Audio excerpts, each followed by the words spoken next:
సముద్రంలో అరుదుగా కనిపించే చేపలు జలచరాలు చాలానే ఉంటాయి.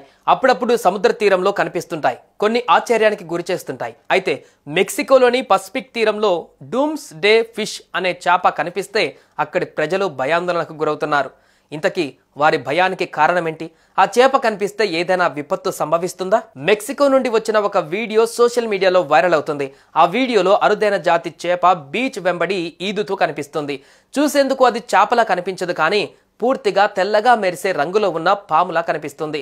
బీచ్లో ఉన్న ప్రజలు ఆ చేపను చూసిన వెంటనే వారు దాన్ని వీడియోలో రికార్డ్ చేశారు. బీచ్ చేరుకున్న తర్వాత ఆ చేప ఇబ్బంది పడుతూ కనిపిస్తుంది. కొంత సమయం తర్వాత చేప కదలడం ఆగిపోయింది. ఒక వ్యక్తి దానిని పట్టుకొని నీటిలోకి తీసుకుని వెళ్ళాడు. హేస్ మరియు ఇతరులు దానిని తిరిగి సముద్రంలోకి పంపించడానికి చాలాసార్లు ప్రయత్నించారు, కానీ అది తిరిగి ఒడ్డుకు వస్తూనే ఉంది. ఇక ఈ చేపను డూమ్స్ డే ఫిష్ అని చెబుతున్నారు. డూమ్స్ డే అంటే ప్రళయ దినం అని అర్థమట. ఎందుకంటే ఏదైనా విపత్తు సంభవించబోయే ముందు ఈ చేప తీర ప్రాంతంలో కనిపిస్తుందట.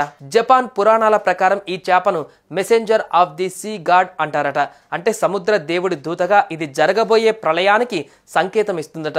2011లో జపాన్లో సముద్రం లోపల భూకంపం సంభవించి సునామీ విరుచుకుపడడానికి ముందు కూడా ఇలాంటి చేపలు సుమారు 20 తీర ప్రాంతంలో కనిపించాయట.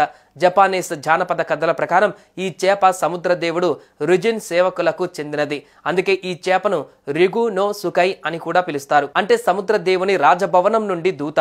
భూకంపాల గురించి ప్రజలను హెచ్చరించడానికి ఓర్ ఫిష్ ను రాజభవనం నుండి ఉపరితలం వైపుకు పంపారని నమ్ముతారు. ఇప్పుడు మెక్సికో తీరంలో ఈ చేప కనిపించిన దృశ్యాలను ఫియర్ బక్ అనే ఎక్స్ యూజర్ షేర్ చేశాడు. ఫ్లోరిడాలోని న్యాచురల్ హిస్టరీ మ్యూజియం వారు తెలిపిన ప్రకారం అరుదైన డూమ్స్ డే ఫిష్ 36 అడుగుల పొడవు వరకు పెరుగుతుందట. ఇవి సముద్ర ఉపరితలానికి కిలోమీటర్ లోతు వరకు వెళ్తాయట. ఎక్కువగా మాత్రం 200 మీటర్ల లోతులో కనిపిస్తాయట. ఇక ఈ అరుదైన చేపలపైన నిపుణులు పలు విధాలుగా స్పందిస్తున్నారు.